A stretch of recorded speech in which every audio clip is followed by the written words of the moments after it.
คนสบายดีทุกคนตอนนี้คือ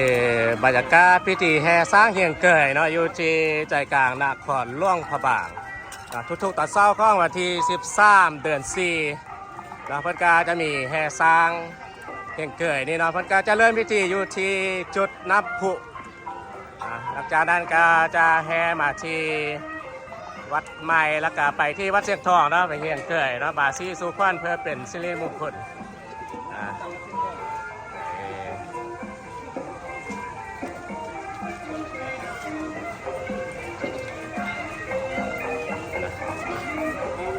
ก็จะมีผู้คนพากันมาส้มมาแห่เข้าหัวเนาะเป็นจำนวนไล่เลยนะเพราะว่าจะเป็นคนภายในแขกต่างแขวงและต่างประเทศเนาะมาไล่เลย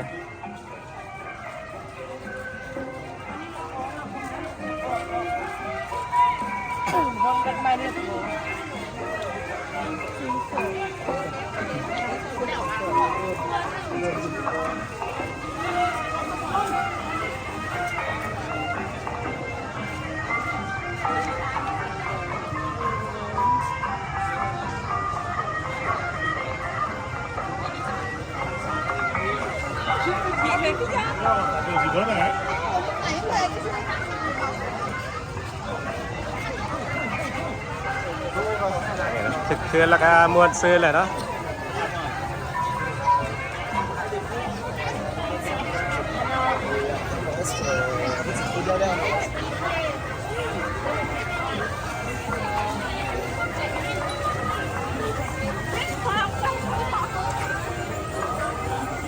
ซื้อมาสร้างปีนี้เนาะเข้าหวมอยู่7 โตนะจะขบวนแห่สร้างแล้วมันจะมีขบวนพี่น้องสมเภากึ่มบุกและสมเภามงนะประกาศเข้าหวมนะ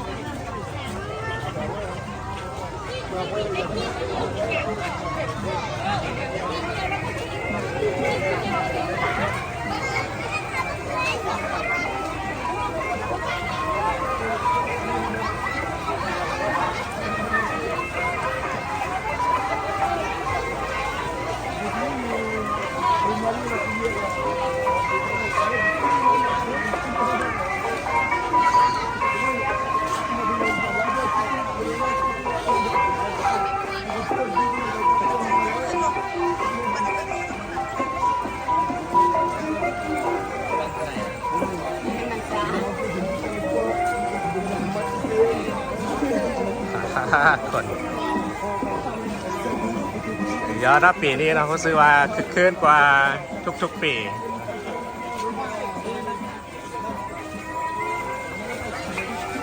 เห็นว่าปีนี้คนมาไล่นะบ้านพักของแหมนี่เต็มหมดละจุดใจกลางของเมืองนะโดยเฉพาะก็วันที่14 15 16นะซึ่งว่าวันที่14ตอนเช้าเนาะมันจะมีตลาดนัดประจัดอยู่แถวน้ำพุนะส่วนวันที่15 16จะมีแห่หนักสร้างข้านแห่วอเนาะตามเส้นทางจุดใจกลางนครหลวงบางเลย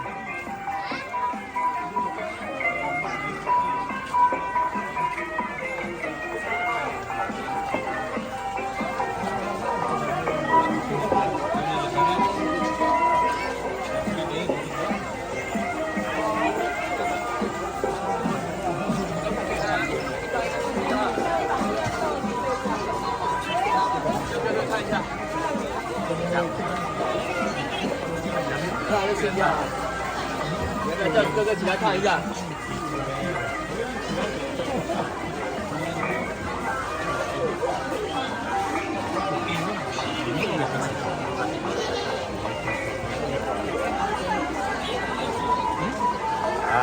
อยู่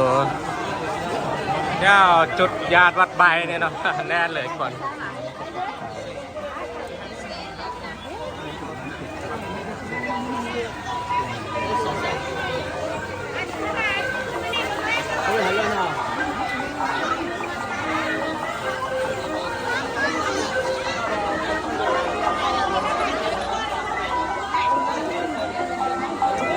ว้าวคึก คืนสุดๆนะ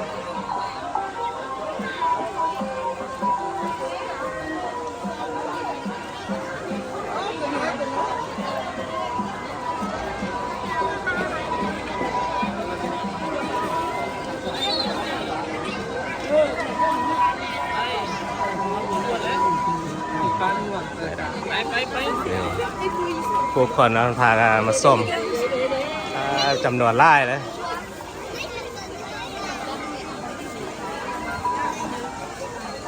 พาลูกพาล้านพาเล่น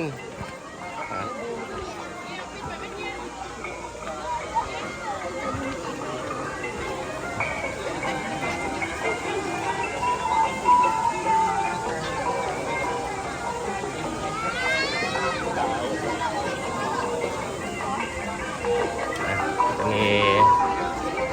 นักท่องเที่ยวผู้สมนะเขาก็มาเกลือเนาะเกลืออ้อยเกลือกล้วยจับได้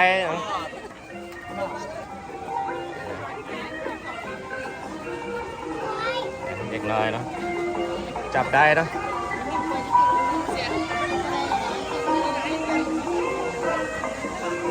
สร้างที่เพันดำมาเนี่ยจะเป็นสร้างคำฮู้หมดเลยนะสร้างคำฮู้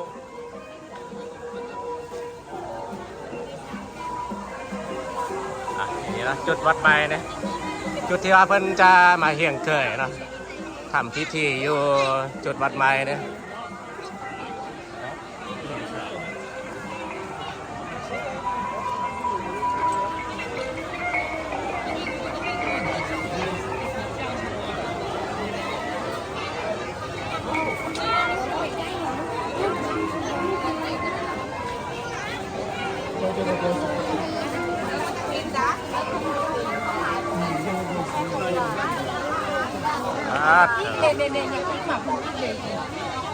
แน่นเลยจุดนี้นี่เป็นจุดไฮไลท์อยู่ที่วัดใหม่เนี่ยนะมันจะมาทำพิธีเฮียงเกยอยู่จุดนี้นะหลังจากนั้นก็จะแห่ไปต่อที่วัดเชียงทองไปตามเส้นทางที่สว่างวงนะ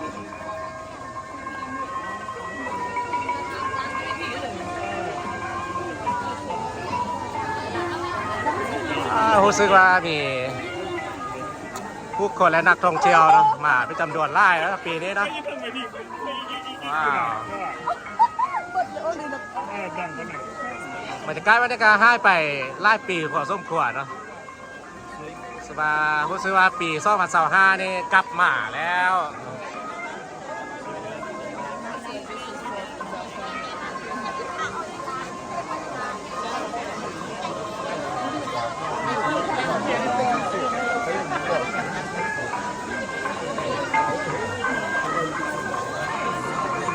นี่ก็จะเป็นอีกหนึ่งเอกลักษณ์อยู่ที่นครหลวงพระบางแต่ว่ามีอยู่ไส้เนาะในสปป.ลาวเนี่ยนะ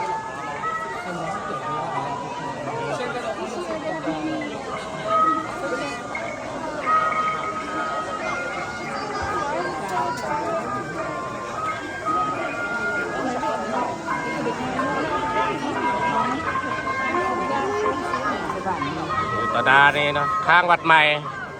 นะจะเป็นจุดที่เป็นเฮ็ดพิธีเฮียนเกย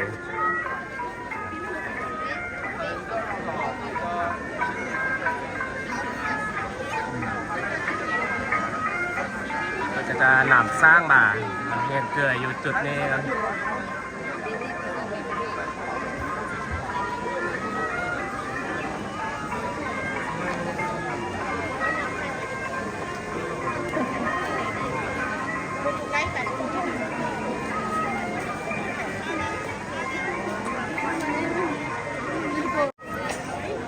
คนได้เงินบ่เป็นอย่างคนหัวใจไปในเด็กเลย อันนั้นนะค้ากันกันการแขกไว้การแขกพวกไหนอันนั้นเพราะว่าสร้างที่เข้าไว้การเข้าไว้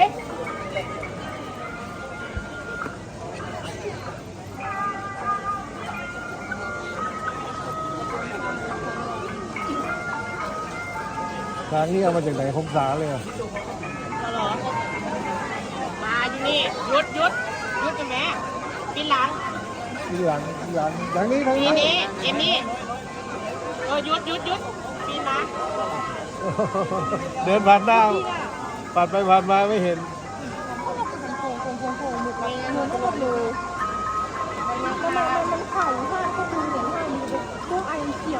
ไม่ให้ ต เหลือ อน ซ้าย นี้ น้ มัน อย จะ เลย รอท่าเฮดพิธีนะ ยากเลยไปอยู่ใกล้สร้างเขาไปกันแขกเลยเนาะที่บ้านเราให้แล้ว แล้วก็จะแต่งสุดที่เป็นเอกลักษณ์นะเรียกว่าเสนามาเนาะในเมื่อก่อนนี่ชื่อฮอก นี่เจ้าไก่แม่ไก่เอาพวกเขาโตกันเลยไหม โอ้โหกันเลย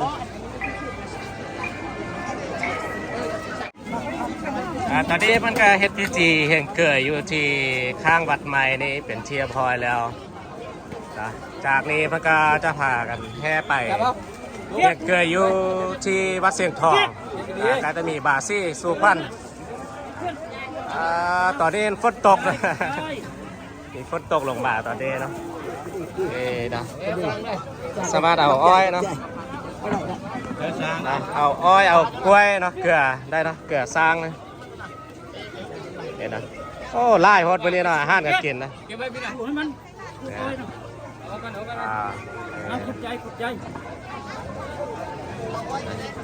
จะมีนักท่องเที่ยวเนาะ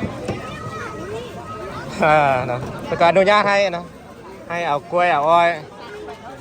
ไปให้สร้างได้นะนี่เป็นอ้อยเป็นกล้วยอ้อยเนาะต้น คุณเ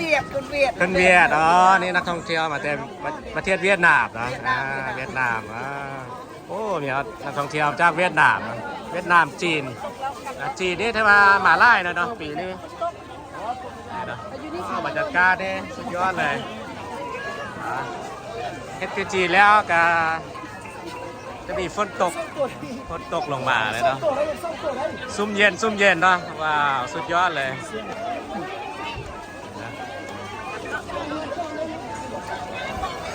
ไปให้เก๊กเฮ็ดไปทุกอย่าง ก็จะเดินขบวนแห่เนาะไปต่อเลยเนาะจากวัดใหม่นี่ไปที่วัดเสียงทองเดี๋ยวเขาก็งานส่งบรรยากาศไปนำกันเนาะ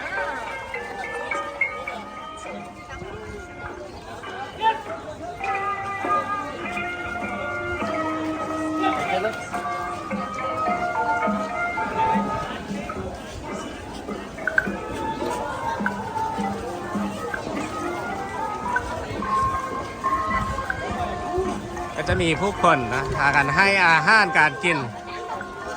โดยเฉพาะจะเป็นกล้วยเมนอ้อยนะตามระยะเส้นทางที่แห่ไปนี่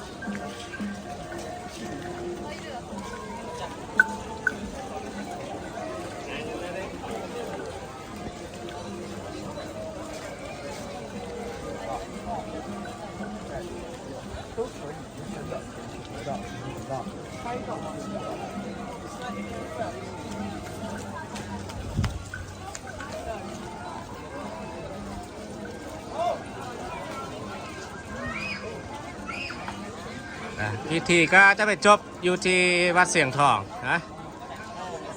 ตอนนี้ก็คือบรรยากาศแห่สร้างเฮียงเกยอยู่ที่จุดใจกลางนครหลวงพระบางนี่ทุกๆวันที่13เดือน4แล้วก็จะมีแห่สร้างเฮียงเกยอาจจะเป็นอีกหนึ่งไฮไลท์เนาะอยู่ที่นครหลวงพระบางนี่ช่วงปีใหม่ลาวเนาะจะแค่สร้างเฮียงเกยแล้วเนาะวันที่14ก็จะมีต ตลาดนัดนะ15แฮวอแฮนาสังฆา16แล้วก็17จะมีอักเสริญพระบางลงหดส่งอยู่ที่วัดไม้เนาะนี่คือไฮไลท์หลักๆเนาะอยู่ที่นครหลวงบางนี่เนาะตอนนี้ขบวนแห่นากามาฮอดที่วัดเสียงทองเป็นเทียมพอยแล้วเนาะเพื่อการจะไม่เฮ็ดพิธีเฮียงเกยบาซี่สุขวัญอยู่จุดทางเข้าวัดเสียงทองนี่เพื่อเป็นสิริมงคลเนาะหลังจากนั้นก็จะเป็นอันว่าจบพิธีเดี๋ยวจะพามาชมพิธีเฮียงเกยเนาะนี่มันจะเริ่มให้อาหารสร้างอาหารที่มันให้ส่วนล่างจะเป็นกล้วยนะเป็นกล้วยอ้อยจะเป็นอาหารหลักๆเลย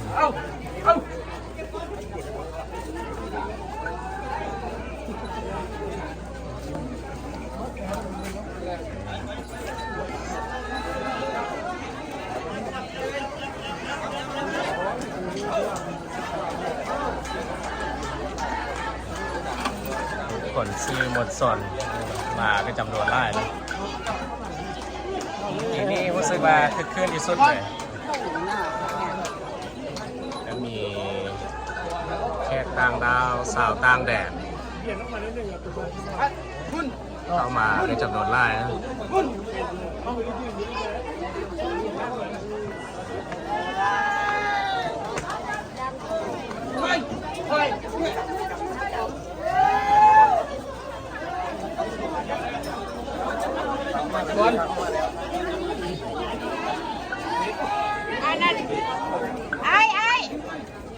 ไอ้ตำรวจพวกสร้างตัวนี้ย้ำเนี่ยแหละเอาสร้างตัวนี้ถอยเอาสร้างนั้นเข้า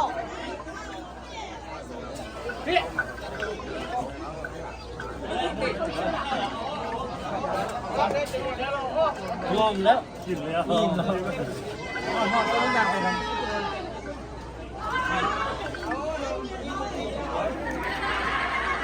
นี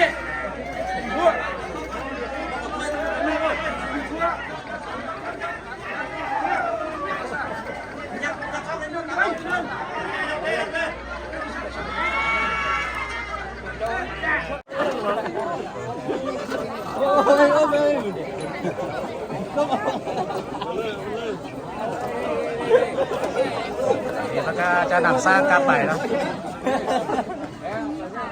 นี่ก็คือบรรยากาศเนาะแห่สร้างเฮียงเกยอยู่ที่นครหลวงบางเนาะทุกๆวันที่13 เดือน4เนาะของทุกๆปีเนาะโซปีใหม่ลาวเนาะก็จะมีแห่สร้างเฮียงเกยพิธีทางศาสนาก็แค่นั้นไปใส่กันจะข้อหลาคลิปนี้เราไว้เพียงแต่ที่นี่ก็ละการขอบใจทุกท่านทุกคนนะที่เข้ามาเบิ่งมาชมและติดตามมาตลอดนะโซปีใหม่ลาวได้ก็ค่อยใส่ให้พอเนาะทุกท่านทุกคนนะจงมีสุขภาพแข็งแรงความเจริญได้ความพยายามมีประสบผลสำเร็จในหน้าที่การงานและอายุมั่นขวัญยืนเนาะโซดีปีใหม่ลาวแล้วเจอกันใหม่ในคลิปต่อไปสบายดี